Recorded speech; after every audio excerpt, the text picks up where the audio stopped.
에베소서가 바울 서신의 요항이라고 했잖아요. 그 문체가 오늘 읽어보면 아시겠지만 현란합니다.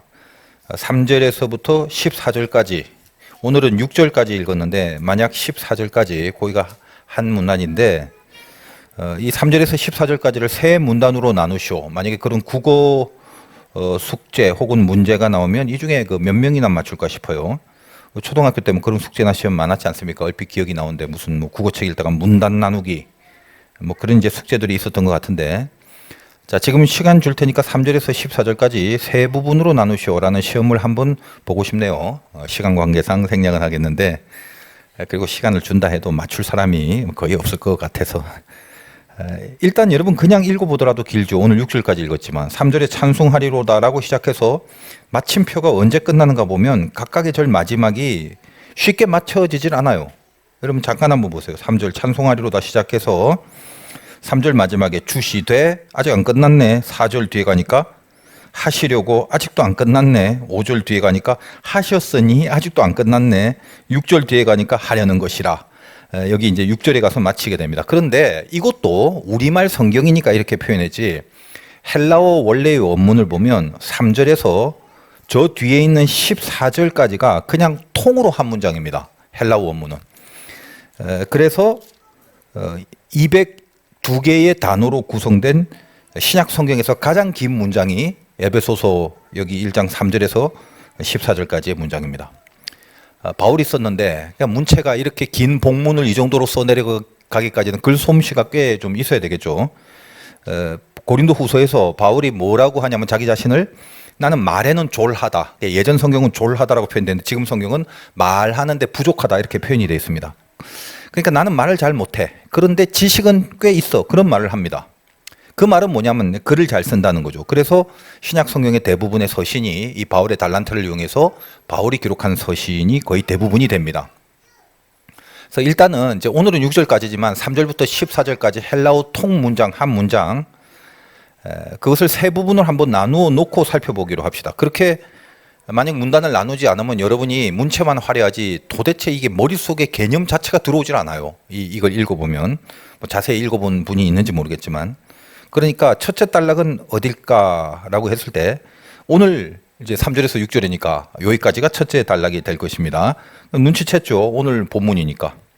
자, 이 안의 내용은 뭐 제가 다 가르쳐 드릴게요. 자, 성부 하나님, 그러니까 성부가 부각이 됩니다. 구원이라는 핵심적인 주제를 다루는데 성부에 의한 구원. 그다음에 둘째 단락은 7절에서 12절이에요. 여러분이 혹시 뭐 볼펜이나 연필 갔으면 잠깐 표시를 해놓고 나중에 다음 시간이나 그 다음 시간에 연결해서 그런 개념을 갖고 들으시면 좀 더 정확하게 이해가 될 것입니다. 7절에서 12절은 성자가 부각이 됩니다. 즉 성자에 의한 구원. 셋째 단락은 13절, 14절 이렇게 볼 수 있습니다. 뭐 아시겠지만 성부, 성자 나왔으니까 세 번째 단락은 성령이 부각됩니다. 성령에 의한 구원. 그러니까 이 문장 전체에 흐르는 가장 중요한 키워드는 구원이나 선택, 택하심, 인치심 이런 그 단어들이 등장합니다만 이게 다 한마디로 통째로 구원이라는 것을 말하기 때문에 구원이라는 개념으로 하나로 보고, 이 구원에 대해서 세 부분이 뭐죠? 성부, 성자, 성령의 포지션, 그들이 이 삼위일체 하나님에 의해서 어떤 구원이 이루어지는가에 대한 설명을 이 한 문장을 통으로 바울이 써내려 갔다는 것입니다. 그러니까 주제도 사실은 쉽지 않고 문장도 길고 또 읽어보면 여러분 수준에 그 말이 그 말 같고, 그러니까 설교하는 저도 힘들고 일단 여러분들이 기본적인 국어 실력이 좀 있어야 돼요. 그래서 요즘 그 유행하는 문구 중에 문해력이라고 하는데 예전에 이걸 독해력이라고 했습니다만 언제부터 왜 문해력이라는 용어로 더 많이 사용되는지는 잘 모르겠습니다. 들어봤죠? 하여간 문해력이라는 게 뭐냐? 글을 읽고 그 뜻을 이해하는 능력을 말합니다. 우리 오늘 계시죠? 우리 김홍순 목사님 사모님 이름이 박소라인데 여러분이 네이버에서 박소라 문해력 이게 치면 책이 하나 나와요. 우리 박소라 사모님이 진 책인데 책 제목이 길어요. 제가 잊어버려 갖고 적어왔어. GPT로 완성하는 우리 아이 디지털 문해력. 이 내용이 얼마나 좋은지 모르겠습니다. 그러니까 안 읽어봤는데 솔직히 우리 아이는 내가 지금 그 키울 단계가 아니니까 결혼하신 분들이나 뒤에 많잖아 애들. 그 아이들 교육에 관심이 있는 분들은 한번 사서 읽어보시기 바랍니다. 또 친하다고 한 권 주세요 이러지 말고 책은 좀 사서 읽어야 돼. 우리 소라 사모님이 디지털, 뭐 영상, 매체 뭐 그런 분야의 전문가인데, 저 앞으로 이제 그 책이 유명해지면 이제 우리나라에서 한강 다음으로 노벨상 하나 더 나올지 몰라요. 근데 뭐 일단 좀 팔려야 하는데 아직 별로 안 팔리는 것 같으니 들어가서 하나씩 사시기 바라고. 그 문해력이란 말이 많이 나온다 이 말이에요. 하여간 그래서 오늘은 일단 그 성부에 의한 구원을 다루고 있는 3절에서 6절까지 내용을 살펴보겠는데, 이 부분에 해당하는 내용만 해도 사실 문해력이 필요합니다. 그러니까 헬라어 원문에 비교하면 한국 번역이 좀 차이가 나기 때문에 우리는 그냥 뭐 헬라어까지 따져가면서 제가 설명드리기에는 더 깊어지고 복잡해지고 길어지니까 다 빼고, 번역이 잘 됐든 못 됐든 지금 우리가 갖고 있는 성경, 그냥 번역되어 있는 우리 성경을 통해서 우리의 문해력을 적용시키고 한번 따져보기로 하겠다는 것입니다. 아시겠죠? 3절과 6절, 14절까지 통문장이고 구원인데 성부, 성자, 성령으로 나누고, 오늘은 성령에 의한 구원인 3절과 6절 사이를 다루겠다. 그러니까 우리말로 이걸 번역한 사람도 바울의 이 통문장 하나를 우리말로 다 번역할 때 얼마나 머리가 아팠을 겁니까? 바울의 그 문장력을 어떻게 번역이 따라갈 수 있겠어요? 근데 머리 아프게 번역을 하고도 또 이 원문에 걸맞지 못한 부분도 있다 보니 안타까움이 있긴 합니다만, 일단 주어진 우리말 성경에만 국한해 보겠습니다. 자, 오늘부터 3절, 6절까지. 자, 질문, 주어가 뭔가? 그냥 다 가르쳐 드릴게요. 하나님 아버지거든요. 그러니까 여러분 3절 한번 보십시오. 문해력을 가지고 봐야 돼. 찬송하리로다 하나님 곧 우리 주 예수 그리스도의 아버지께서, 이 말은 아버지가 이 말이란 말이지. 그러니까 그 하나님 아버지가 주제입니다. 그 하나님이 어떻게 했다? 모든 신령한 복을 우리에게 주시되. 하나님이 복을 주셨다는 거죠. 하나님이 복을 주셨다. 그럼 그 복이 뭐냐? 4절. 창세전에 그리스도 안에서 우리를 택하사 우리로 살아가는 것 앞에 거룩하고 흠이 없게 하시려고, 다 빼고 우리를 택했다, 그 말이 됩니다. 복을 주셨는데 복이 뭐냐? 우리를 택했다. 그럼 택해서 어떻게 됐는데? 5절. 기쁘신 뜻대로 우리를 예정하사 예수 그리스도로 말미암아 자기의 아들들이 되게 하셨다. 아들이 되게 하셨다. 즉 자녀가 되게 하셨다는 겁니다. 그러면 자녀가 되게 해서 뭘 하라고 하시는가? 6절. 이는 그가 사랑하신 자 안에서 우리에게 거저 주시는 바 그의 은혜의 영광을 찬송하게 하려는 것이다. 영광을 찬송하게 하라고 하셨다, 그겁니다. 정리하면 하나님이 우리를 택해서 아들이 되게 하시고, 딸은 아닌가요? 다 포함된 개념이에요. 그러니까 하나님이 우리를 택해서 아들이 되게 하셔서 그 영광을 찬송하게 하셨다, 그겁니다.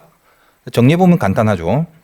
그리고 이제 늘 우리가 들어왔던, 그리고 알아왔던 식상한 내용일지도 모릅니다. 그런데 이런 정리가 있기까지 다시 한번 면밀히 보면 그 한 절 한 절마다 그리스도를 빼놓지 않았습니다. 다시 확인할게요. 3절. 찬송하리라 하나님, 그 하나님이 뭐라? 곧 우리 주 예수 그리스도의 아버지께서. 그렇게 그리스도의 아버지라고 하면서 그리스도를 넣습니다. 그리고 복을 주시는 것도 어떻게? 하늘에 속한 모든 신령한 복을 우리에게 주시되 할 때 그 복이 그리스도 안에서 복을 주셨다, 그렇게 되죠. 거기도 그리스도가 들어갑니다. 다시 말해서 세상 복이 아니라 그리스도 안에서의 복이란 말이죠. 4절도 보면 우리를 택했는데 그리스도 안에서 택하셨다, 그죠? 그리스도가 들어갑니다. 5절. 우리를 아들이 되게 하셨는데 이것도 뭡니까? 그리스도로 말미암아, 이런 표현이 되죠. 6절. 이는 그가 사랑하신 자 안에서, 이 사랑하신 자가 그리스도입니다. 그러니까 그리스도 안에서라는 말이죠. 그러니까 여러분이 지금 이렇게 제가 설명을 해드리니까 진짜 그렇네 하지만, 일상적으로 식상하게 알아왔던 단어들이 쭉 열거되다 보니까 그냥 이렇게 흘려 읽어버리면 그 속으로 이렇게 정확하게 입체적으로 어떤 이해나 인식이 잘 안 될 수 있는 것입니다. 그래서 여러분이 그 부분을 제가 이렇게 이 문해력을 통해서 점검을 좀 해드리는 거다, 이겁니다. 그럼 최종 정리하면 뭐다? 3절에서 6절까지가 하나님이, 그 중요하잖아요. 성부. 하나님이 꼭 빼놓지 않는 그리스도 안에서, 그지? 하나님 성부가 그리스도 안에서 우리를 택해서 자녀를 삼고 그 영광을 찬송하게 하셨다라는 말씀입니다. 한마디로 하면. 이 부분은 이제 이 택한다라는 말이 중요하고, 이 말 때문에 장로교의 예정론을 뒷받침해 주는 근거로 자주 사용되는 구절입니다. 기독교 신학에 있어서 예정론과 또 그에 반대하는 개념인 자유의지, 여기에 대해서는 참으로 많은 내용들이 있습니다만, 오늘 제가 고민을 좀 하다가 에베소서는 참으로 깊은 내용이지라 이 신학적인 그 이슈들, 신학적 테마들이 워낙 많아요. 그래서 이 부분을 제가 신학적으로 설명을 해드리자면 여러분 지금부터 1분 안에 다 취침을 하게 됩니다. 코를 골지도 몰라서 제가 깊이 있게 다루지 않기로 결심을 하고, 우리는 감리교인들이지만 사실은 우리 한국의 감리교라는 건 한국엔 장로교가 많기 때문에 은근히 장로교의 색깔을 많이 사실 묻혀서 신앙생활을 해옵니다. 우리 한국의 교회 자체의 그 풍조가 좀 그래요. 저도 고등학교 때 처음 예수 믿을 때 장로교회를 다녔거든요. 그것도 굉장히 보수적인 그런 장로, 뭐 교회 주일날 돈도 쓰면 안 되는 그런 식의 이제 그 장로교회에서 교육을 받았습니다. 그러니까 약간 그 잘못 배운 장로교인들 중에는 이 예종론이라는 게 장로교의 핵심 그 이론인데, 예종론을 너무 극단화해서 모든 것이 다 설계가 된 것 같은 착각을 하기도 합니다. 여러분이 어릴 때부터 감리교 교회에서 신앙생활 했던, 아니면 장로교에서 왔던, 중간에 믿었던, 한 번씩은 그래도 기독교 이 개신교 안에서 예정론이라는 거, 예정이란 말 좀 들어봤을 거예요. 한 번도 안 들어봤는데요. 그럼 진짜 뭐 곤란하지만 뭐 어떻게 하겠어. 그러니까 예정론, 자유의지 뭐 이런 거 여러 가지 얘기들을 간헐적으로 아무튼 조금씩이라도 어깨너머로 들었던 경험이 있을 것이다 이 말이에요.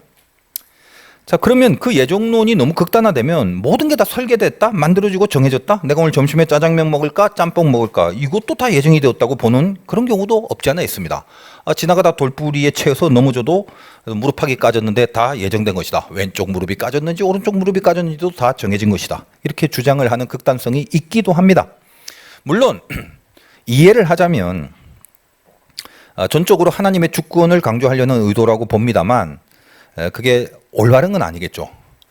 지금 좀 복잡해질 수도 있는데 하여간 피가 되고 살이 되니까 여러분 한번 잘 인식을 하시기 바라요. 예종론이 나온 그 시대적 배경은 이제 장로 같은 거 켈빈, 이 종교개혁을 하는 과정에 루터가 종교개혁을 하고 각 나라 유럽의 그 지역별로 그 종교개혁의 주자들이 대표적으로 나오기 시작하는데, 그 중에 이제 스위스는 켈빈 같은 경우죠. 그래서 그 종교개혁을 하는 과정 가운데 신학적 토대를 둬야 되는데, 그 신학적 토대를 두려고 주장한 이론이 바로 예정론입니다. 당연히 성경을 근거로 했습니다만 조금 더 정확하게 개념을 좀 이해할 필요가 있는 거죠. 그러니까 예정론이라는 그런 근거와 이론을 내기까지의 배경이 무엇이었는지, 어떤 의도로 그걸 냈는가, 어떤 의도로 그것을 강조했는가, 이걸 이해한다면 그 취지를 알게 됩니다. 뭐 여러분 상식적으로 제가 깊이 있게 어려운 얘기는 안 하겠어요. 뭐 세계사나 여러분 상식 속에 있는, 보통 우리 캐톨릭의 부패와 타락이 있었잖아요. 거기서 종교개혁이 나왔는데, 그 루터가 종교개혁을 일으킬 때 그 솔라 피데, 오직 믿음으로, 솔라 스크립투라, 오직 말씀으로, 이 말이 뭐냐면 그 믿음이라는 건 오직 은혜로란 말이에요. 그러니까 인간이 개입되지 않는 구원, 하나님의 전적인 그 주권으로서의 구원을 말하기 위해서 이 솔라 피데라는 말을 썼는데, 그게 이제 왜 나왔냐? 켈빈도 마찬가지입니다만, 뭐 쯔빙글리, 켈빈 같은 그런 사람들이 각자의 나라의 처지에서 조금씩 강조하는 취지는 좀 다릅니다. 강조의 방향이 조금 달라서 감리교가 되기도 하고 무슨 장로교가 되기도 하고 성결교가 되기도 그렇게 됐는데, 어쨌든 그 강조점이 좀 다를 뿐이지 그 근본 취지는 동일합니다. 핵심이 뭐냐? 두 가지를 이해하면 되는데, 어디서부터 나온 반론이냐? 이런 그 예정이라든지 믿음에 의한 구원이라든지 뭐 교황의 권위입니다. 대표적으로. 캐톨릭은 교황이라는 건 거의 인간의 위치가 아닌 신급이죠. 베드로의 열쇠를 받은 신급. 그래서 신부들, 사제들이 죄를 용서할 수 있는 권한까지 갖고 있었고, 그리고 인간의 죄가 용서되는 건 뭐 여러분 저 세계사 시간에 학교에서 배운 무슨 뭐 면죄부 뭐 이런 거, 면죄부 돈으로 사면은 그 돈소리가 무슨 돈통에 딸랑하고 떨어지면은 지옥 갔던 너희 할아버지 영혼이 구원을 얻어서 뭐 이런 거 여러 가지 얘기를 들어봤을 거다 이 말이. 그런 것들이 이제 정확한 개념들은 아닌데 어쨌든 대강 여러분이 알고 있는 수준에서 좀 얘기를 해드리자면 그런 거요. 그러니까 인간들, 그러니까 교황이나 사제가 다 인간인데 그들에게 구원의 어떤 주체가 그들이 될 수 있다는 인간 본위의 신앙, 이걸 거부한다는 취지에서 생겨진 겁니다. 종교개혁의 핵심이 그거니까. 그러니까 예종론, 하나님이 제일 중요하고 하나님만이 절대 주권자다, 구원에. 그걸 말하기 위한 신학적 근거가 이제 예종론의 핵심이죠. 구원에 있어서 사람이 개입하거나 사람의 조건, 즉 교황과 사제들이 구원을 좌지우지할 수 없다는 걸 주장하려는 의도가 있는 거죠. 전적으로 하나님의 권한이란.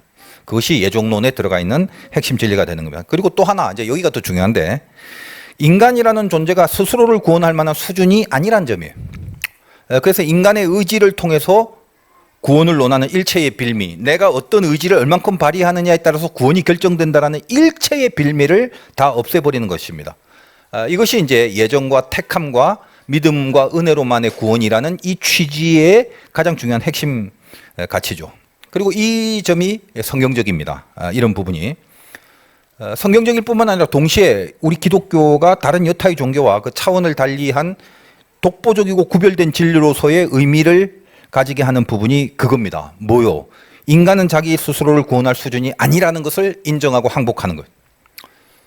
사람이 불교처럼 내가 도를 닦고 그 팔정도, 정진, 정념같이 그8 정도, 8개 정도가 아니라 8 정도가 아니라 800 정도를 한다 하더라도 인간은 스스로 자기를 구원할 수 없다. 아무리 돌을 닦고 머리를 깎고 머리 깎는 것뿐 아니라 손톱 발톱을 다 빼보고 이빨을 다 뽑더라도 그런 식의 돌을 닦더라도 인간은 자기를 구원할 수 없다는 것을 인정해야 한다는 것입니다. 제가 이제 어릴 때는, 잘 모를 때는 불교의 깊은 철학에 심취하기도 했어요. 불교 공부를 꽤 좀 했는데 뭐 하려고 한 게 아니라 빠져들더라고, 이렇게. 그러니까 여러분이 불교를 제대로 공부하면 참 깊이가 있는 놀라운 철학이라는 걸 알게 될 것입니다. 여러분, 불교가 대단한데 무슨 뭐 머리 깎고 목탁 치는 게 불교가 아니에요. 그 불교에 있는 경전의 그 깊이 있는 철학은 굉장히 그 심오합니다, 사실은. 근데 저는 그걸 뭘로 보냐? 심오한 철학이죠, 철학. 그러니까 사람이 인간의 문제를 해결하는 데 있어서 두 가지 관점 중에 하나를 선택하는 것으로 시작합니다. 여러분 어떻게 생각하세요? 인간을 어떻게 봅니까? 인간 두 가지. 인간은 자기 가능성을 갖고 있느냐? 다시 말하면 가능성이 있는 존재냐? 만약 있다면 불교가 최고의 해답이며 아주 럭셔리한 솔루션입니다. 인간에게 가능성이 있다면. 그러나 인간에게 가능성이 없다면 세상의 그 모든 종교 중에 기독교밖에 답이 없습니다. 제가 이제 여러분보다는 더 오래 살았기 때문에 살아보니까, 목사로서 무슨 신앙인으로서가 아니라 삶을 살아보니까 이제는 너무 분명하고 명확합니다. 사람이라는 건 가능성이 없는 존재입니다. 죄인이라고 하는 개념도 저는 그렇게 잡습니다. 죄인이 뭐다? 가능성이 없는 존재. 그게 죄인의 실존입니다. 물론 이제 조금 다른 뉘앙스가 있긴 합니다만, 그래서 이런 거죠. 내가 나를 어떻게 할 수 없어요. 그러니까 내가 할 수 없기 때문에 할 수 있는 게 없으니까 포기하죠. 내가 할 수 없기 때문에 나는 포기를 할 수밖에 없는데, 나와는 전혀 상관없는, 아무런 조건과 아무런 대가도 요구하지 않으시는 하나님의 사랑이 나를 붙들어 그냥 일으켜 버리신 겁니다. 부활을 시켜버린 거죠. 그게 구원입니다. 그래서 기독교는 구원의 종교라고 하고 불교는 도 닦는 종교라고 하는 것입니다. 도를 닦으려면 사람에게 실력과 가능성이 있어야 됩니다. 애시당초 그게 아니라는 것을 인정하고 항복할 때 드디어 기독교의 세계 속에 이 독보적인 솔루션이 인생의 유일한 정답이라는 걸 알고 믿음의 세계로 들어가게 됩니다. 여기가 복음의 위력이죠. 그래서 제가 보니까 제가 믿고 살아갈 수 있는 유일한 해법은 기독교밖에 없어요. 복음밖에 없더라고. 믿음이 좋아서가 아니라 내가 논리적으로 그리고 경험론적으로 이렇게 잘 살펴보니까 그거 외엔 답이 없어요, 사람한테는. 그리고 사람에게 가능성이 없다라고 하는 선포가 왜 그렇게 통쾌한지 모르겠습니다. 왜 그러냐? 젊었을 때 좀 애를 쓴 것 같아. 혼자 뭘 해보려고, 돌을 좀 닦아보려고. 적어도 사람의 어떤 그 매력, 사람의 가능성, 뭐 여기에 기대를 한번 걸어보려고 했던 젊은 시절이 있었을 때도 있었습니다. 근데 만약에 가능성이 있다고 하면 착각인데, 그 가능성이 있다고 생각하는 순간 되지도 않을 것을 찾아 헤매는 숱한 방황들이 평생에 걸쳐 있었을 건데 말입니다. 알아들으시려나 모르겠다. 그런데 내가 끝났다라는 결정이 난 그 다음에는, 내가 끝나니까 내가 하는 게 없잖아. 할 수 있는 게 없어. 그 다음에 거기서 시작하는 것이 하나님의 구원이더라. 그것이 오늘 본문에서 뭐다? 창세전에 택했다라는 말이고, 예정이 주는 가장 강력한 메시지가 되는 거예요. 예정의 핵심 가치는 거기 있다라는 것만 인지를 하시고, 두서없는 얘기지만 신학적으로 조목조목 말씀을 드릴 수 없기에, 그러면 여러분이 1분 안에 잡니다. 지금도 자고 있지만 어쨌든 1분 안에 자지 않도록 내가 좀 두서없이 내용적으로 좀 풀어서 하는 거예요. 발악을 하는 거지. 그래서 그 다음에 신학적으로 이렇게 예정이라든지 자유의지라든지 뭐 켈빈주의, 알미니안주의 등등 이 예정에 대한 신학적인 방대한 이론들을 다 말씀드릴 수 없기 때문에, 이렇게 예정, 간단하게 좀 이해를 하자면, 항상 하나님은 이 땅에 당신이 창조한 세계 속에 자기를 반영했잖아. 그러니까 아버지와 자식의 관계를 확대해 보면 아는 거예요. 그게 하나님과 우리의 관계. 그러니까 아이가 아무것도 모르고 뭘 집어먹을지 누가 알겠어요? 아이가 지가 마음대로 하는 건데, 자기한테 약인지 독인지도 모르고 그냥 개념이 없이 살아가는 게 아이들이죠. 근데 아버지는 어때? 다 압니다. 예를 들면, 그래서 그 아이가 초콜릿을 먹을지 사탕을 먹을지 그건 몰라요, 아버지는. 근데 모른다기보다는 이런 말, 그것까지 정해서 먹여주지는 않습니다. 지금 예정 이야기하는 거예요. 그러나 이 아이의 모든 것을 다 아는 아버지, 그리고 다 자기의 유전자가 이 아이에게 있잖아. 그러니까 이 아이가 초콜릿을 먹을지 사탕을 먹을지 지금 시점에서 이미 아버지는 알고 있습니다. 그렇죠. 물론 이제 인간 아버지라면 이걸 정확하고 분명하게 완전히 다 알 수는 없겠죠. 그러나 상당 부분 자기 아들에 관한 문제에 대해서는 남다르게 알고 파악하고 있는 게 아버지 아니겠습니까? 그게 지금 일반적인 얘기예요. 그 제가 그 군목 시절에 관서에서 살다가 이제 뭐 부대로 올라가는 길에 이렇게 그날 무슨 뭐 훈련이 있던가 그래갖고 무슨 워커를 좀 신으려고 그러는데 그때 우리 아들이 몇 살이 한 4살인가 3살 4살인가 뭐 그때 그렇게 있었는데 하연이가 좀 애기였고 아무튼 나오는데 뭘 자꾸 캥캥거려. 그래서 그냥 가려고 하다가 딱 봤는데 뭐가 이렇게 걸린 것 같은데 바빠서 탑차를 타고 올라가야 되는데 그냥 엄마가 있으니까 엄마한테 맡길까 하다가 그 사람이 있고 본능이라는 게 있거든. 이건 엄마가 해결 못한다. 이게 뭘까 하고 하다가 워커를 신은 채로 방에 들어가서 얘를 두 발목을 한 손으로 갖고 거꾸로 들어갖고 털어버렸어요. 악 하더니 50원짜리 동전이 입에서 툭 튀어나오는 거예요. 이걸 삼켰던 거야. 그러니까 내가 가만히 돌아보면 지금 생명의 은인이지 내가 그 생명의 은인인 줄 알고 사는지 모르겠는데 뭐 생명의 은인이라고 뭐 앱인데 뭐 많이 바라나 뭘 뭐 바라는 게 뭐 있겠어. 그저만 넷플릭스 계정이나 결제 꼬박꼬박 안 밀리고 해줬으면 그거 얻어보는 거 외에는 별로 없는데 가끔 결제를 잘 안 하더라고.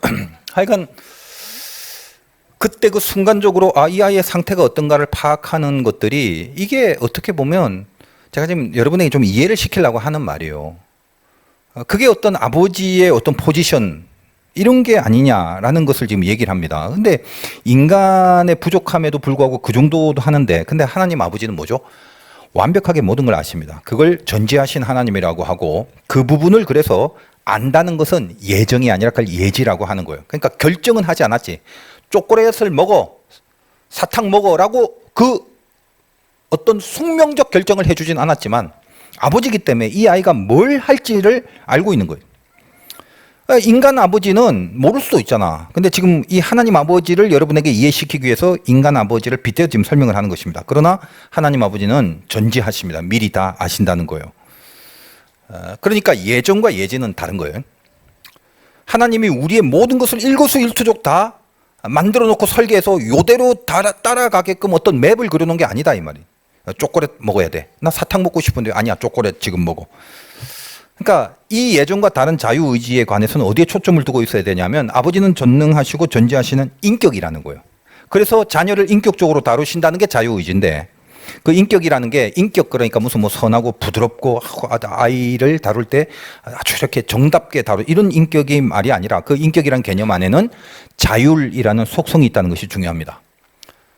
그러니까 사탕을 먹고 싶다는데 아버지가 먹으니까 초콜릿이 더 맛있네. 야, 너 사탕 먹지 말고 초콜릿 먹어. 아버지가 초콜릿 좋아한다고 그거를 강제적으로 먹이지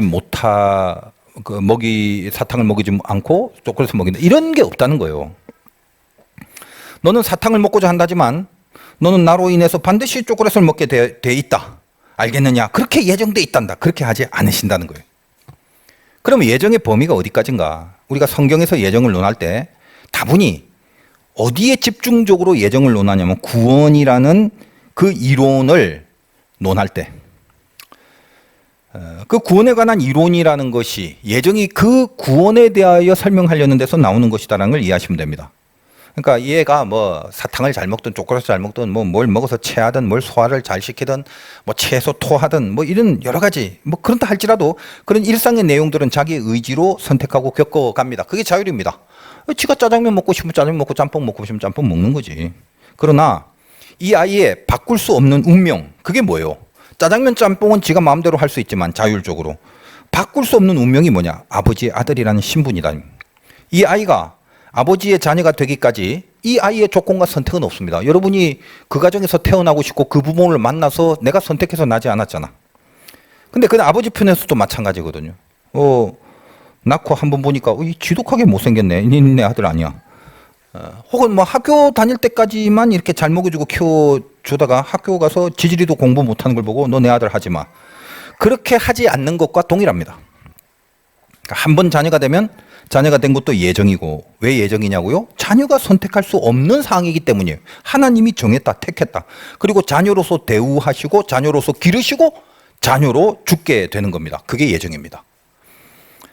물론 이제 일상의 자자분한 사건들 속에서도 짜장면이냐 짬뽕이냐라는 것을 선택하는 사건 속에서도 이 전체 자녀된 신분으로서의 구원에 관여된 하나님의 어떤 인도하심의 목표가 있기 때문에 그것과 관련된 사항에 대해서는 때때로는 사사로운 일들이라 할지라도 하나님이 아주 디테일한 것까지 주도적으로 그 주권을 발휘하셔서 이루어 주실 수는 있습니다. 그리고 반대로 이 구원의 큰 그림을 이루기 위해서 어떤 일을, 비록 그 일이 아주 쉬워 보이는 일이라 할지라도 아예 반대로 절대로 안 이루어 주시는 경우도 있는 것입니다.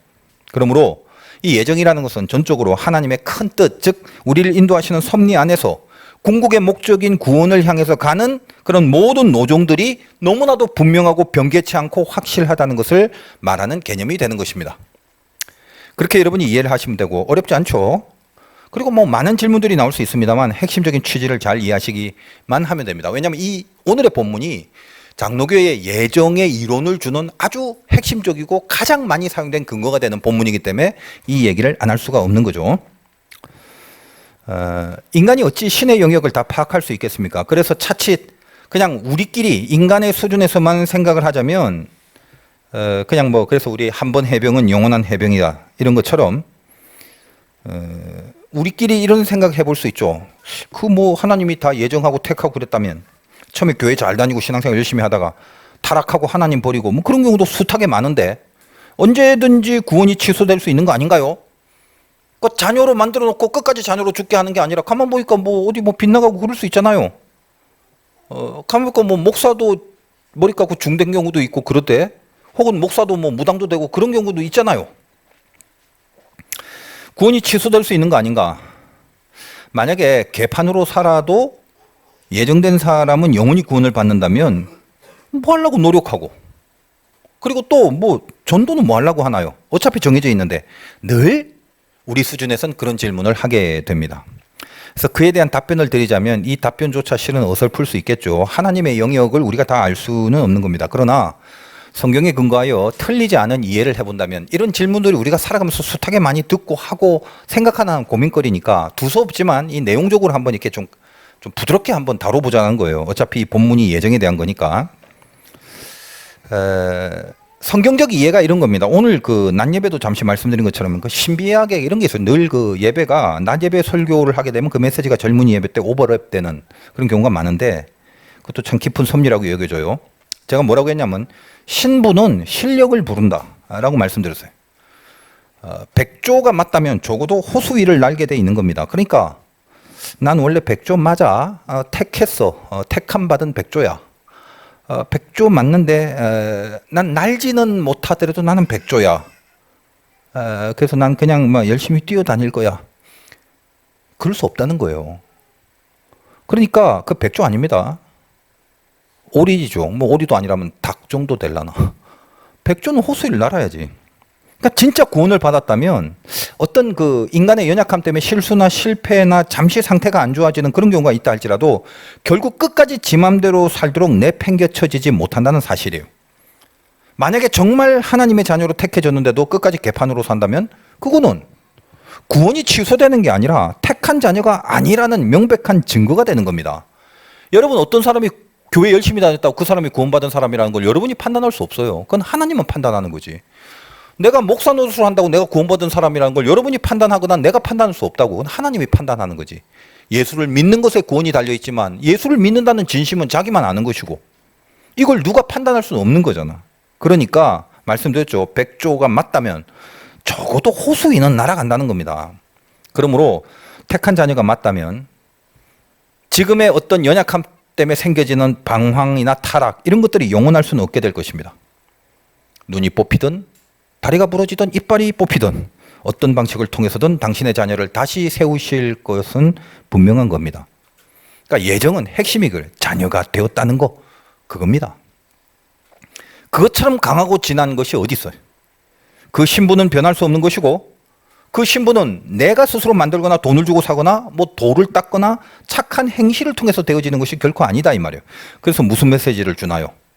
그렇다면 이 예정에 대한 믿음, 이 말씀에 대한 믿음이 있다면 긴가민가 진짠가 가짠가 하면서 헤매다 시간 낭비하지 말고 그냥 어차피 정해진 거라면 그 길을 향해서 악착같이 달려라 그 말을 하는 겁니다. 정해지지 않았다면, 조건 보고 정할까 말까를 결정하는 그런 거라면 내가 과연 정해진 존재인가 아닌 존재인가, 그런 거 고민하다가 죄만 짓고 허송세월할 것이 뻔합니다. 사람은 고민하면 죄로 가지 거룩하게 안 가요.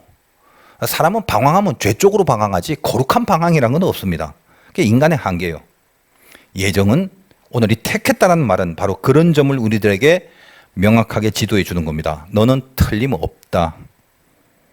그러면 늘어져 있지 마. 깃발을 향해 뛰어라. 너는 진짜라니까 이거예요. 왜 뛰어야 됩니까? 결국 갈 길이 거기기 때문에 그렇죠. 그걸 선명히 알고 붙잡고, 그래서 그 길밖에 없다는 걸 알고 그 길로 가는 것이 나를 향한 하나님의 뜻이라는 걸 믿을 때 그때 달리는 거예요. 이것저것 긴가민가 따질 여력이 없어. 그럴 시간이 없다고. 그런 허송세월 하지 말라고. 한편으로 또 이런 질문이 나옵니다. 그럼 구원이라는 게 예정된 거라면 전도는 왜 하나요? 여러분 전도해야 되죠. 그럼 다 정해졌는데 전도하는 게 무슨 의미가 있어? 여러분이 전도라는 걸 착각하면 안 돼요. 우리 교회에도 1년 365일, 요즘은 이제 코로나 이후 잘 안 하지만 커피 구루마 끌고 노방전도 합니다. 요 밖에 나가면 우리 교회 권사님들이 그 커피 구루마 끌고 맨날 오고 가서 커피 타주고 막 하루도 안 빠지고. 제가 17년을 여기서 목회를 했는데 정말 오래 있었네. 기적 중에 기적이 그거죠. 커피 구루마로 전도된 사람은 17년 동안 단 한 명도 없었다. 근데 왜 해요? 전도는 사람을 구원시키려고 하는 게 아닙니다. 말에 좀 어폐가 있을지 몰라도 잘 새겨 들으세요. 전도는 내가 하나님이 원하시는 일에 동참하는 거예요. 그래서 내가 성장하는 것이 전도라는 겁니다. 그러니까 말이 좀 이상할 수 있어요. 물론 전도해서 사람이 올 수 있죠. 그 전도를 통해서 하나님의 사람을 만들어 구원시킬 수 있습니다. 그러나 그 근본적인 효력과 효능은 거기에 있습니다. 전도하는 내가 하나님 앞에 성장하는 것. 그래서 성경이 뭐라고 하냐면 성경은 전도에 미련한 것이라고 말해요. 그러니까 전도가 미련하다고 성경이 진단하는. 왜 미련해? 말도 못하고 하나님의 내용도 잘 모르면서 어설프고 외친다고 되냐? 혹은 뭐 때린다고 되냐? 도대체 한 사람을 하나님을 믿는 사람으로 만들기까지의 그 숱한 방법론들이 인간으로부터 나온 것들이 꽤 어리석고 미련한 것밖에 없다는 거잖아요. 그러니까 여러분 살면서 그런 거 아니에요? 어디 가면 누가 전도한다고 하면 들어보면 허망한 소리하고 이상한 소리하고 생긴 것부터 마음에 안 들고 그런 접근들을 계속 받는 경우가 왜 없겠습니까? 그리고 여러분이 다른 사람한테 또 어떤 그런 별로 썩 좋지 않은 대우를 받는 그런 경우도 있을 수 있겠고 여러 가지가 있을 수 있잖아. 전도의 미련함이. 근데 이상하게 미련한데 성경이 말하는 건 뭐다? 그 미련함도 하나님이 역사하시면 전도가 된다 이 말을 하는 거예요. 하나님의 손에 붙들리니까 미련해 보이는 툴을 통해서라도 하나님의 개입이 있게 될 때는 열매가 나아지더라. 뭐야 그게? 전도의 열매는 하나님이 맺게 하시는 거다를 가르쳐 주는 거죠. 단지 우리는 바로 그 하나님과 동역하는 모습을 통해서 그 일을 성취시키는 것에 내가 공헌하는 어떤 내가 조건이 있어서 그걸 성공시킨 게 아니라 그냥 그 일이 하나님의 일이고 하나님이 기뻐하시는 거룩한 일이기 때문에 그 일에 하나님과 동행하는 연습과 훈련을 하는 것뿐입니다. 이것이 훨씬 더 중요한 개념이다 이거예요. 목사들처럼 막 말을 잘하고 성경에도 박식한 박사들이 그 전도된 사람에게 그 학식과 그 말빨과 무슨 그 지식으로 믿음을 가지게 할 수는 없습니다. 반대로 아주 어눌하고 뭐 잘 몰라도 그저 예수 믿으라는 어색한 한마디에 막 영혼이 감전될 수도 있는 거죠. 예전에 어떤 그 예를 들었는데 아주 내성적인 아주 극단적 아이형 자매가 그래서 전도를 해야 된다고 해서 나갔는데 말 주변이 없고 막 사람 가리고 막 어색하고 어떻게 해? 그러니까 저 하고 있으니까 옆에 있던 사람이 듣다가 그 뭐요? 그러니까 왜요? 답답해 죽겠네. 그래 끌고 가서 카페에 가서 얘기 좀 하라고. 그게 왜요? 그러니까 또 하고 답답해 죽겠다고 들을 테니까 말하라고. 그냥 예수 믿으시라고 한마디 했는데 예수 믿었대. 이런 것들입니다. 뭐 우스갯소리일 수는 있겠습니다만 그 전도의 미련한 방법을 통해서 하나님의 역사하시냐 안 하시냐 이게 중요하다는 거죠. 그러니까 여러분 아버지가 이 애하고 벽돌쌓기 하잖아. 근데 아버지 참 기뻐하잖아. 여러분도 뭐 자식 키워보면 이제 알겠지만 근데 그 벽돌을 얼마나 빨리 이 애하고 협동해서 혼자 하는 것보다 애하고 같이 하니까 굉장히 빨리 쌓아지더라. 이래서 좋아라 하는 사람은 없습니다. 애하고 같이 하면 더 늦어지지. 절대 빨라질 수가 없잖아. 애하고 같이 해서 빨리 쌓았다고 기뻐하고 그러나요? 전혀 아니죠. 아버지 혼자 하면 1분이면 완성되는데 아이는 1시간 해도 안 돼. 그냥 근데 왜 하냐? 아버지는 같이 하는 거예요. 그걸 뭐다? 임마누엘. 그게 기쁜 거예요. 아들이 자기와 같은 일을 하는 겁니다. 그래서 아버지와 아들의 관계를 확인하게 되는 거예요. 그 애가 만약에 그 옆집 아저씨하고 벽돌 싸우면 아무리 빠르고 높이 쌓았을지라도 아버지 그거 기뻐하나? 그거 좋아하지 않습니다. 그건 전혀 상관없는 일이거든. 그러므로 전도든 뭐든 신앙의 열심을 우리가 다해야 되는 이유가 바로 그거예요. 내 수준에서 열심히 분발하고 노력하고 그런 것이 어떤 일의 업적을 만들어서 하나님 앞에 기여를 하겠다는 게 아니라 내가 자녀된 증거일 수밖에 없다라는 거예요. 차치 여러분이 교회에서 어떤 일을 할 때도 내가 하나님 앞에 무슨 기여하는 사람인 양 착각을 하는 경우가 많아요. 그래서 성공적으로 뭔가 이렇게 깔끔하게 혹은 이윤과 이익이 남겨지는, 그래서 세상적으로 봤을 때 굉장히 잘했다, 성공적으로 했다라는 그 의미와 평가를 받으려고 교회에서 그렇게 일을 하게 되면 그때부터 나는 하나님 앞에 어떤 공헌을 하겠다라는 이상한 불신앙, 아주 어떻게 보면 그 마귀의 습성과도 같은 교만함이 싹틀 수가 있는 거죠. 교회의 일이라는 건 그런 겁니다. 저도 마찬가지로 목회를 하지만 이걸 회사처럼 여기고 기업적으로 여긴다면 전혀 다른 패턴으로 일을 해야 되겠죠. 싸워야 돼요. 교회냐 회사냐 사이를 두고 저도 이 세상에 살다 보니 가끔씩 이제 상태 안 좋아지고 기도 떨어지고 은혜 떨어지면 회사인 양 착각을 하게 됩니다. 그러면 회사라고 여길 때 솔루션이 줄을 쫙 서게 되죠. 다 잘라버려야 돼 그러면. 그런데 교회라고 여기고 은혜의 통치를 추구하게 되는 순간 거기서 숱한 하나님을 향한 교훈들이 느껴지는 것입니다. 이 경계선에서 확실하게 하나님 쪽으로 늘 생각할 수 있는 텐션이 걸려져 있어야 되는 거죠. 근데 저처럼 그렇게 하는 경우가 그렇게 많지 않다는 것만을 여러분이 이해를 하셔야 됩니다. 애를 써야 돼요. 제가 목사라서 제 얘기를 하는 것이 아니라 여러분도 신앙의 영역에서 마찬가지죠. 이게 도대체 내가 하나님을 믿는다는 게 뭐냐? 주의 일을 한다는 게 뭐냐? 하나님의 거룩한 일을 한다는 그 궁극의 취지가 뭐냐? 동행하는 거죠. 동행하는 거. 내가 자녀된 증거로서 분발과 열심과 노력을 하는 거지. 그 일을 통해서 뭔가 아싸하고 한번 보세요. 이거 보세요 하고 하나님 앞에서 또는 세상 사람들 앞에서 뭔가를 이루려고 하는 그런 목표가 아니라 하나님이 기뻐하시고 하나님도 하시는 일에 내가 같이 동참하고 동행하는 마음이다라는 그 뜻으로 하나가 되는 이것이 신앙이다라는 것입니다. 그러니까 늘 제가 말씀드립니다. 예를 들면 뭐 교회에서 무슨 장사를 한다? 세상은 장사를 해서 성공하는 것은 이윤을 남겨야죠. 교회는 손해봐도 돼. 손해봐도 그 장사를 할 때 서로가 위로해주고 감싸주고 잘못을 품어주고 이게 하나님이 원하시는 거기 때문에 목적을 거기에 둬야 된다는 거예요. 그런데 그렇지 않으면 교회는 다분히 세속적인 데고 늘 교회가 싸움과 다툼과 갈등이 많은 이유는 그런 거죠. 주객이 전도가 되고 목적과 수단이 전도되고 본질과 현상이 바뀌어진 그런 문제 때문에 그렇다는 것입니다.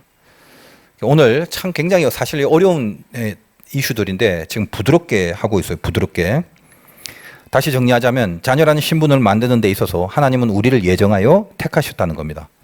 그럼 안 택한 사람은 어쩌라고요? 또 이러죠. 난 잘 모르겠어. 안 택한 사람. 우리 처지를 좀 실감하고 나서 다시 한번 생각해 보세요. 그런 질문하는 사람.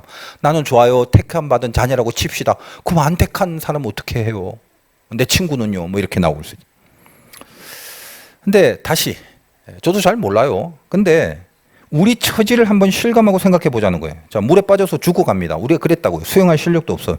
그냥 내버려두면 죽는 겁니다. 근데 꼴깍꼴깍 하고 죽으려고 하는데 물에서 나를 훅 하고 건져 올려버린 거예요. 마치 모세가 건져 올림을 당했다는 뜻이고 동시에 누군가를 건져 올린다라는 수동과 피동의 능동의 이 이름을 다 갖고 있는 것처럼 건져 올림 받았기 때문에 남을 건진 데 쓰임을 받는 것이 신앙 인생인데 어쨌든 그냥 내버려두면 죽는 나를 물에서 건져 올렸는데 내가 숨도 고르기 전에 저기 나 말고 또 빠져있는 사람은 왜 안 구하고 있나요? 여러분 이럴 수 있는가요? 그런 질문과 동일한 질문일지도 모릅니다. 나는 선택받았다 칩시다. 저 사람은 왜 안 구해주세요? 저 사람은 왜 안 선택했어요? 이 질문이 바로 그런 것과 동일한 맥락일 수도 있습니다. 그러니까 인간이 지금 자기 상태가 얼마나 심각한지를 감도 못 잡고 살고 있다는 거예요.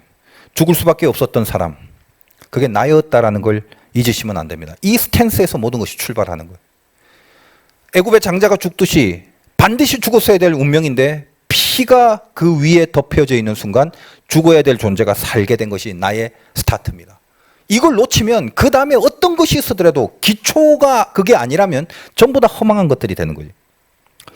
적어도 사랑의 하나님이 뭔지는 모르겠지만 인간을 향한 자비와 긍휼이 어떤 식으로든 뭐 드러나거나 발휘되고 있지 않겠습니까? 그냥 인간이 죽어가고 있는데 그걸 뭐라고 해야 되나? 그걸 어떻게 다스리냐를 우리는 알 수 없어요. 그 하나님의 소관이겠죠. 다만 하나님의 성품을 알고 있기 때문에 그 성품에 걸맞는 뭔가를 하시겠죠. 근데 우리 편에서는 적어도 뭐죠? 물에서 건져낸 후에 내가 건져 올려진 것처럼 저 죽어가는 사람들을 건지는데 뭔가 뭐를 최선을 다해야 되겠다. 그렇게 하고 사람을 열심히 구하려는 인생을 살아가야 되는 것은 마땅합니다. 왜냐하면 그것이 하나님이 나에게 하신 것이고 하나님은 그걸 기뻐하시기 때문에 그 일을 하나님과 같이 하는 거죠. 그 일 자체가 하나님이 하시는 일이기 때문에 그 일이 하나님과 동행하는 일이 되는 것입니다. 그러므로 예정이란 개념이 딱, 야, 넌 예정 합격, 넌 불합격 딱 정해져 있어. 건드리지 마, 묻지도 말고 따지지도 마. 그런 정서가 아닙니다. 죄인된 인간이 자기 수준과 실력으로는 갈 수 없는 그 생명의 길로 하나님이 전적으로 우리를 몰고 가신 것, 그것이 예정의 핵심 개념이라 이 말이에요. 그래서 주님이 내가 곧 길이요 진리요 생명이다 라고 말씀을 하신 거죠. 그러니까 예정이란 말이 나오면 이성으로 이해하고 납득된 것을 적용하려고 하지 말고 이건 이성적 단어가 아니에요. 실은 신학적으로는 예정이 굉장히 깊이가 있는 말이지만 사실은 이 예정이란 말 안에 담겨진 것은 하나님의 심정과 이렇게 동기화되기를 바라는 겁니다. 오늘 이 표현 보십시오. 4절에 곧 창세전에 그리스도 안에서 우리를 택하사. 창세전에 이 말 자체가 이성적인 접근을 하시면 안 되고 심정적인 접근을 해야 되는. 여기 창세는 시간의 개념이 아닙니다. 이거 조건의 개념이다 이 말이에요. 그러니까 잘 생각해 보세요. 창세전에 즉 만들기도 전에 세상을 만들기 전에 택했다 이 말이거든요. 창세전에 택했다. 아니 그럴 수가 있는 거예요? 이 장로교 쪽에서 대표 기도할 때 단골 메뉴처럼 나오는 문구가 이거예요. 우리를 창세전부터 택하셔서 이렇게 뜻을 알고 그런 기도를 하는지는 잘 모르겠지만 과학적으로 물리적으로 이게 말이 돼? 만들기 전에 택한 게 이렇게 가지 말라는 거예요. 이 말은 그런 이해를 논하는 과학적 문구가 아니에요. 창세전에 즉 만들기도 전에 택했다는 것은 마치 자녀를 낳고 잘생겼냐 못생겼냐 그거 보고 자녀를 삼을까 말까 결정하겠다는 말이 아닌 것입니다. 만약에 그렇게 했다면 창세 후에 택한 이렇게 나오면 나 놓고 얘가 잘생겼냐 못생겼냐로 자녀를 삼을까 말까 그렇게 결정하겠다라고 했다면 당장 여러분 중에도 그 자녀로 살아갈 사람이 누가 있겠어요? 무슨 말인가요? 만들기도 전에 창세전에 어떤 조건도 보지 않고 자녀를 삼았다는 거예요. 내 의로운 행실, 착한 일 몇 개 했냐? 성깔은 있냐 없냐? 인격은 됐냐 안 됐냐? 지능은 얘가 높냐 낮냐? 생긴 게 이쁘냐 못생겼냐? 이런 거 따지지 않습니다. 그 따지지 않는 걸 사랑이라고 하는 거예요. 그래서 그 사랑이 얼마나 큰지에 대해서 하나님이 말로 아무리 설명을 해도 우리가 알아들을 수는 없습니다. 우리 수준은 하나님의 그 사랑을 이해할 수가 없는 거거든요. 단지 오늘 내용 중에 살펴본 것처럼 처음부터 끝까지 이 그리스도라는 말을 도용하신 이유가 뭔가요? 그리스도를 대신 죽이기까지 하셔서 나를 창세전에 즉 조건 없이 사랑하시고 택하시고 구원을 주셨다는 그 말씀을 하시려는 겁니다. 그렇다면 그 정도의 사랑이 대강 어느 정도인지만 알아달라는 거예요. 그냥 우리끼리 그 수준까지 간파를 못하더라도 그냥 우리끼리 한번 우리 수준에서라도 생각해 보자 이 말이에요. 만약 내가 아들이 있는데 뭐 여러분 이제 앞으로 아들 낳게 되면 생각해봐. 아들이 있는데 내 아들을 대신 죽여서 살린 어떤 이가 있다. 그렇다면 그 사람에 대한 내 사랑의 정도를 이게 말로 표현이 되겠어요? 그리고 동시에 그렇게 살리는 애가 개판으로 살면서 지옥을 가게 생겼다면 이 아버지가 이런 몹쓸 놈 내가 어떻게 너를 살려준다. 에이 모르겠다. 지옥을 가든지 말든지 그렇게 내팽겨 칠 수가 있을 것 같습니까? 이 아이를 자녀 삼은 이유가 자기 아들을 대신 죽여서 자녀를 삼았는데 말입니다. 여러분이 그런 존재라는 걸 조금 감을 잡으셔야 돼.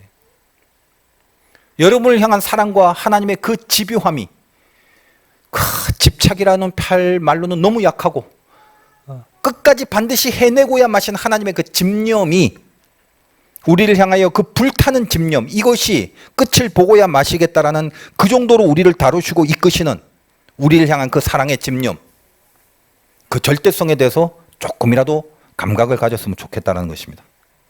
왜 이런 이야기를 에베소서를 통해서 제가 지금 계속 하느냐는 이제 마지막 결론 주제에 나옵니다. 인간의 아버지와 하나님으로서의 아버지는 원리는 이런 식으로 비슷합니다만 차원이 다릅니다. 말씀드렸죠. 하나님 아버지는 인간 아버지와 다릅니다. 전지전능입니다. 뭐에 대해서 여러 번 말씀드린 것 같지만, 여러분 전지전능이란 건 약속에 대한 신실하심의 정도죠. 약속했다, 잊어버리면 꽝이죠.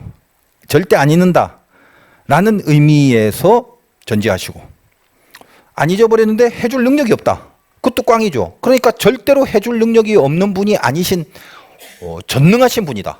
고로 전지전능이란 말은 우리를 향하신 하나님의 이 약속을 이루시는 그런 분으로서 반드시 이루시기 때문에 신실하신 하나님을 나타내기 위한 표현이 전지전능입니다. 그래서 이 부분을 구체적으로 구원에 대입을 해보셔야 돼요. 인간 아버지는 물론 인간이라도 자기 자녀이기 때문에 자기 자녀를 끝까지 자녀로 여길 겁니다. 그러나 아이를 자기가 어떤 약속을 한 대로 키울 실력이 없습니다. 얘야, 내가 우리 집이 비록 가난하지만 네가 공부만 열심히 하면 내가 너 고등학교, 대학교 등록까지 다 대줄게. 그렇게 인간 아버지가 약속을 하는데 그 몇 명이나 지켜? 못 지켜요. 왜? 마음은 원이로 돼 실력이 없는 거지. 그런데 하나님은 다릅니다. 전지전능하죠. 그렇다면 여러분이 이 하나님이 나의 아버지라면, 인간의 아버지가 아니라 이 하나님이 나의 아버지라면, 이걸 진짜 믿는다면, 이게 확실한 사실이라면 뭐가 불안하고 두렵습니까? 여러분 살면서 인간 세상에는 인간 부모의 말이라고 해서 무조건 다 믿고 듣다가 큰 코 다쳐요. 경험했죠. 그래서 인간의 부모만 있는 사람들, 내 아버지가 인간 아버지밖에 없는 사람들은 불안을 벗어나지 못하는 인생을 삽니다. 불이 난 집에 애가 3층 문에 있는 창문에 있는데 불이 나니까 안 보여. 밑에서 아버지가 그 아이를 보고 있어. 뛰어내리랍니다. 아들이 안 보여요. 그러니까 아버지가 내가 보고 있다, 그냥 뛰어 라고 말합니다. 감동이죠. 근데 실제로 그 믿으면 안 돼요. 인간의 아버지 전능하지 않아요. 그러니까 잘못 봤다가 죽을 수 있어요. 머리통 깨져서.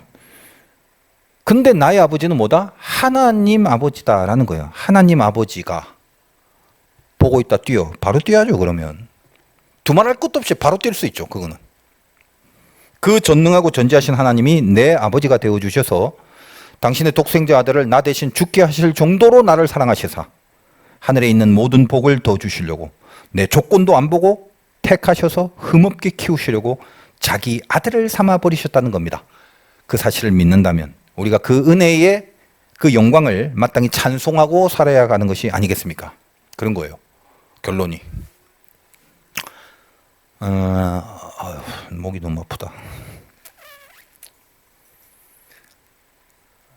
열심히 삽니다. 저도 여러분의 영혼을 사랑하기 때문에. 자, 그러면 여러분 안에 그 찬양이 있나요? 오늘 다시 6절, 이는 그가 사랑하신 자 즉 그리스도죠. 그 안에서 우리에게 거저 주시는 바 그의 은혜의 영광을 찬송하게 하려는 것이라. 이 모든 시퀀스를 통해서 내가 자녀가 돼서 그래서 뭐요? 영광, 이 은혜의 영광을 찬송하게 한다라는 것입니다. 여러분 인생에 찬송이 있냐 이 말이에요. 내가 하나님을 아버지로 삼게 된 것에 대해서 그 영광의 찬송이 가슴에 있으신가요? 노래를 부르라는 말이 아니라 그 찬송의 영성이, 그 감사의 영성이 있냐 이 말이에요. 그게 없다면 예수 믿고 사는 게 별로 신이 나지 않을 거예요. 그러니까 여전히 교회를 다니면서 불안해할 겁니다. 찬송은 영광입니다. 같은 말이에요. 어떤 의미에서. 영광이 뭐죠? 수없이 얘기했지만 하나님의 빛이 나를 통해서 반사하는 거죠. 내가 스스로 빛을 낼 수는 없지만 하나님을 바라보고 있으면 그 하나님의 빛이 나에게 비추어져서 반사가 되는 거예요. 그게 영광이고, 찬송은 동일합니다. 하나님의 파장이 동일하게 가슴을 울릴 때 나오는 음률이, 그 하나님의 그 심정의 파동이 내 안에 있는 가슴의 파동과 코드가 같은 코드가 될 때 같이 울리는 음률이다 이 말이지. 그러니까 여러분이 그냥 노래 부르는 거하고 찬양하는 거하고 질이 다른 거예요. 노래는 잘하냐 못하냐라는 기준이 있지만 찬양은 울림이죠. 울림. 소리의 울림이 아니라 영적 파장, 같이 하나님의 코드와 움직이고 있느냐, 영적 화음.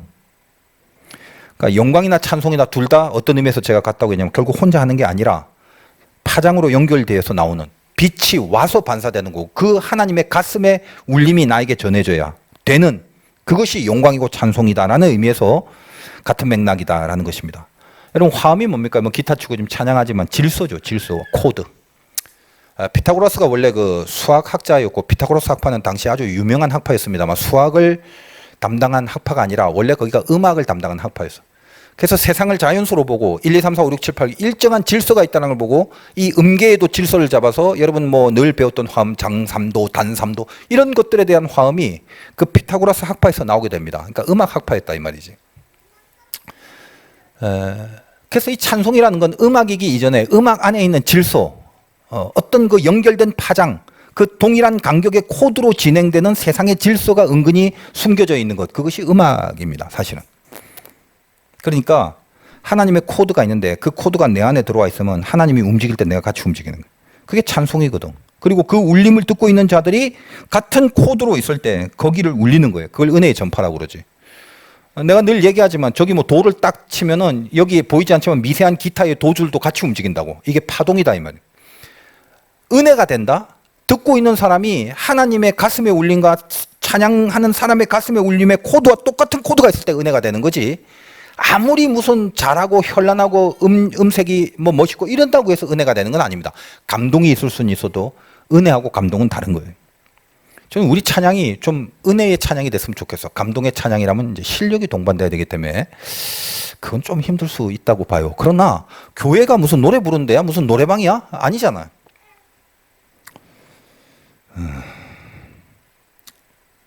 그래서 하나님의 코드가 내 안에 없으면 모든 게 불안하죠. 그분의 울림이 나에게 전달되지 않는데 얼마나 불안해. 오늘 말씀 제목이 뭔가요? 마무리하자 이제.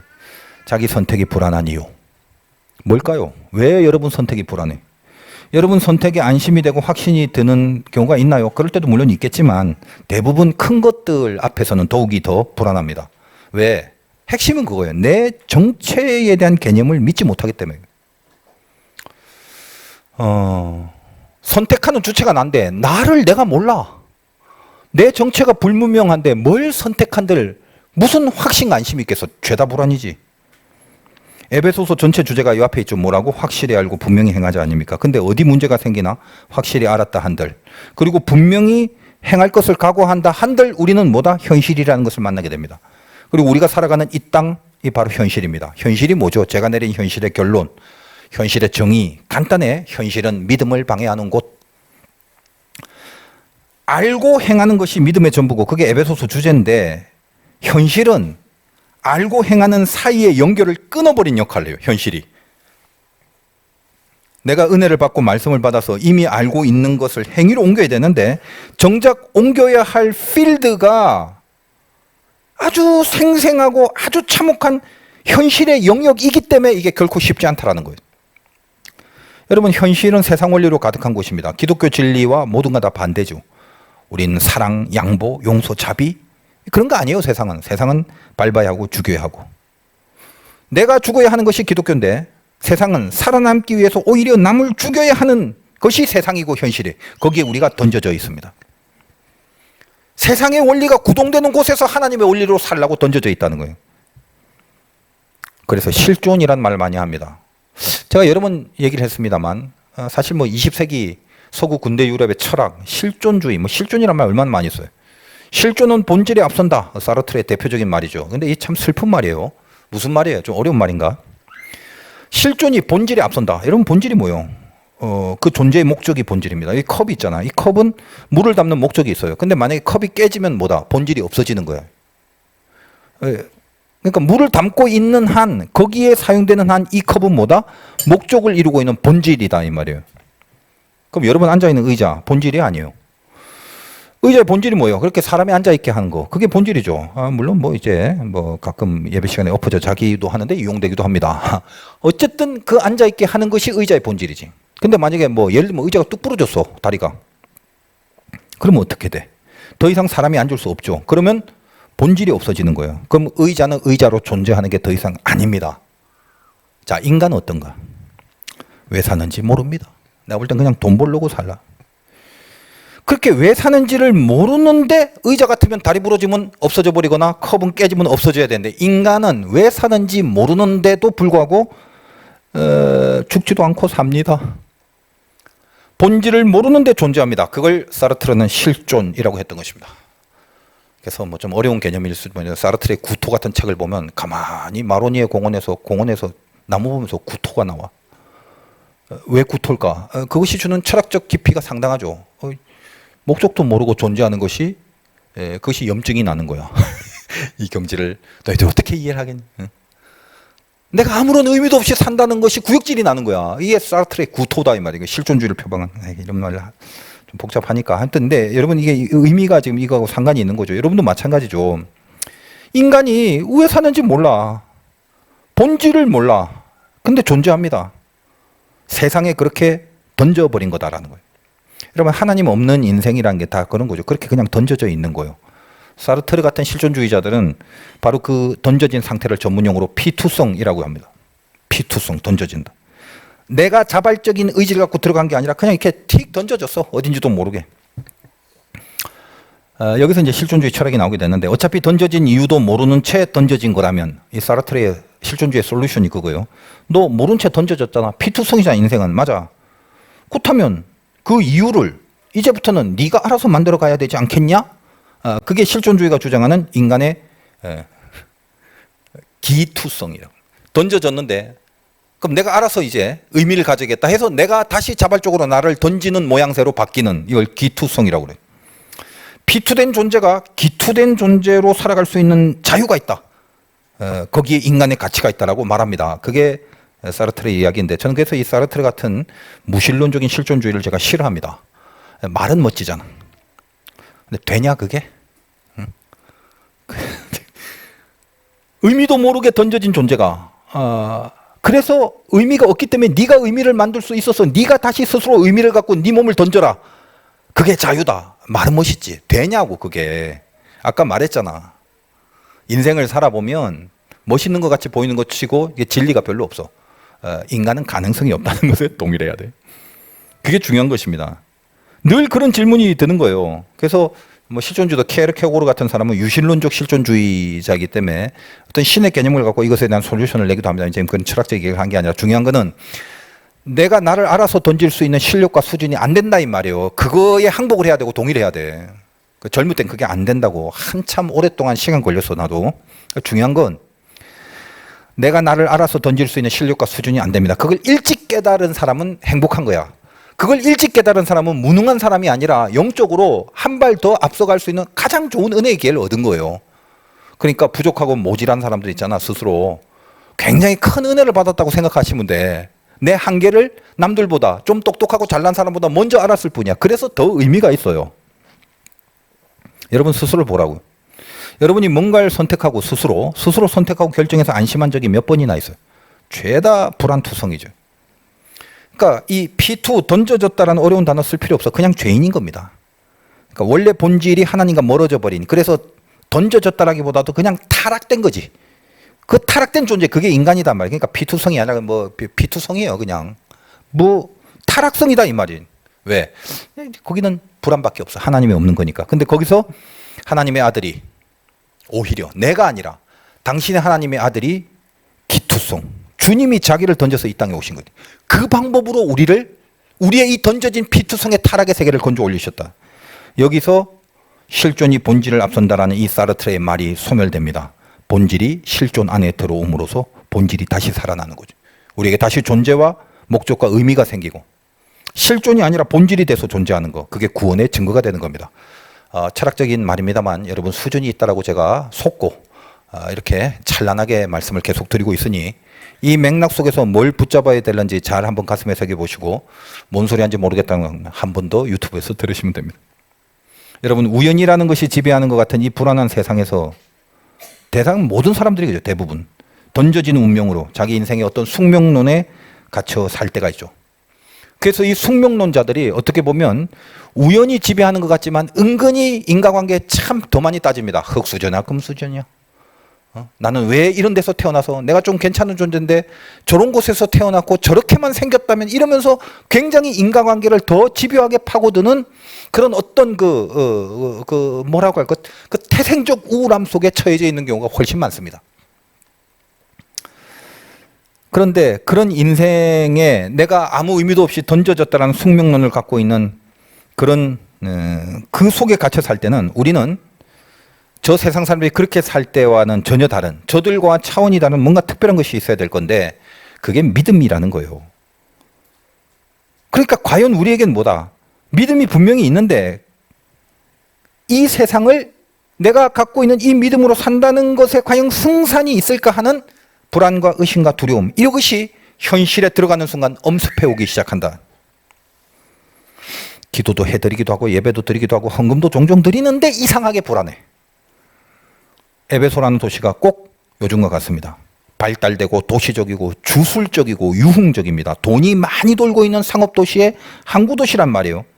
세상의 상업적 원리가 막 판을 치고 있는 곳입니다. 오죽하면 여신상을 만드는 작업이 그토록 그 사업이 번성했겠냐 이 말이에요. 저번 시간에 말씀드렸지만 이제 거기서 바울이 하나님의 영감을 통해서 그들에게 우리들에게 하는 이야기입니다. 처음이 바로 거기서 믿음으로 살기에는 승산이 없어 보이는 그 현장에서 우연히 돌아갈 것 같은 이 숙명론적인 입장에서 나는 그저 던져진 존재에 불과하구나. 어찌 살아야 되는지 내 안에 본질이 하나도 없어지는 그 속에서 휘청거리는 오만 세속의 바람이 강력하게 불어서 그냥 가만히 서 있기만 해도 이쪽으로 저쪽으로 우상으로 주술로 미신으로 여신으로 돈으로 유흥으로 음란으로 방탕으로 가는 이 세상의 한가운데서 너희가 누군지 너희는 택하신 하나님의 자녀다라는 말씀으로 시작을 하고 있다는 사실에 왜 불안한가요? 여러분, 내가 선택한 모든 것이 우연히 망할 수 있다는 불안이죠. 그리고 혹시 엄청 잘 선택했다 할지라도 이게 얼마까지 과연 계속될 수 있는가? 혹시 바뀌질 않을까? 그 용속성에 대한 불안이죠. 모든 게 다 뭐죠? 하나님의 개입을 배제한 상태에서 생겨진 불안일 뿐입니다. 그러므로 불안이라는 건 결국 불신이에요. 여러분이 불안해한다면 그것은 심리적으로 연약함이 있거나 정신적 질병이 있거나 심정적 우울증이 있거나 혹은 현실적 딱한 처지 때문이 아니라 그냥 믿음이 없어서 불안한 것뿐입니다. 바울은 이 에베소를 통해서 그것부터 확인하라는 거예요. 너희가 누군지 아냐? 절대로 우연히 지배할 수 없는 너희를 택하고 창세전에 선택하여 이렇게 끌어가는 이 전 과정 속에 그리스도를 통하여 이렇게 만들어 놓은 게 너희다라는 얘기를, 그래서 문장 하나가 이렇게 길었던 거예요. 그 많은 내용을 포함하고 있는 대상이 바로 너다라는 걸 얘기하기 위해서 말입니다. 무너질 때가 있고 살다 보면 힘들 때가 있죠. 그리고 영적으로도 개판칠 때가 있고, 그럼 자기 한심함이 느껴지면 나는 버림받았나? 뭐 이런 생각이 들 때도 있고. 그러나 바울의 말이 뭐죠? 그 모양이라도 너는 자녀야 라는 말을 하는 거예요. 이게 여러분에게 얼마나 큰 힘이 돼야 되는지 모릅니다. 개판으로 살면서 나는 자녀임내라고 그렇게 스스로 속이고 살라는 말이 아닙니다. 송구스럽고 염치 없지만 늘 내가 다시 시작한 그 스타트 라인에, 그 처음 시작에 나는 누군가, 이 시작을 하란 말이에요. 창세전에 하나님이 택하신 내 이 한심한 조건과 몰골을 관여하지 않고 개의치 않고 나를 자녀로 무조건 일단 삼으시고 출발시키신, 나는 어딜 가나 하나님의 자녀다. 마귀가 와서 네가 뭐 자녀인데 그 몰골로, 너 방금 죄진 걸 봐라, 네가 자녀다울 줄 아냐? 하나님이 널 자녀로 인정할 것 같아? 맞아, 그래, 맞다, 네 말. 나 죄 많다, 죄 졌다, 근데도 자녀다. 이게 우리의 담대함입니다. 그것은 내가 만든 것이 아니라 하나님이 우리에게 하신 약속이죠. 제가 사자후라는 얘기 예를 들어 많이 했는데, 사자후, 사자 새끼의 소리. 여러분 얘기해서 다 알잖아, 그렇지? 어미 사자가 새끼 사자 잊어버려. 새끼 사자가 어미 사자를 잊고 방황하고 있다. 저기니까 양의 울타리 가서 들어갔는데 지가 양인 줄 알고 풀 먹고 뭐 양소리 내려니까 잘 안 되고 양한테 치이고 왕따 당하고 슬프게 살아가는데, 어느 날 어미 사자가 이 새끼 사자를 찾아서 헤매다가 저기 울타리에 자기 새끼가 있는 걸 보고 사자의 소리를 표현합니다. 처음 듣는 소리지.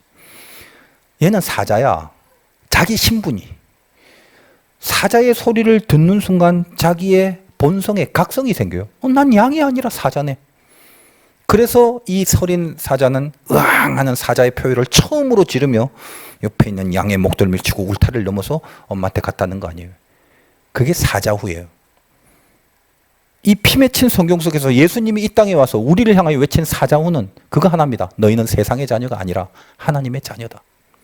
이거 하나로 시작하는 것이고 이것으로 풀어가는 것이 믿음이고 신앙이다는 거예요. 에베소서 처음 시작하는 입장이라서 시간을 길게 설교를 했습니다만 진짜 다음부터는 진짜 짧게 합니다. 내가 결심을 하고 짧게 할 거지만 오늘 이 거룩하고 귀한 스타트 라인에 서서 여러분이 기도할 때마다 헷갈릴 때마다 제일 처음 붙잡아야 될 나는 하나님의 자녀다라는 이 놀라운 사실 인정하고 받아들이시고 믿고 새기시고 주장하시고 선포하셔서 이 다음에 세워지는 모든 것들이 하나님 앞에 영광의 찬송으로 드러날 수 있기를 주님의 이름으로 축원드립니다.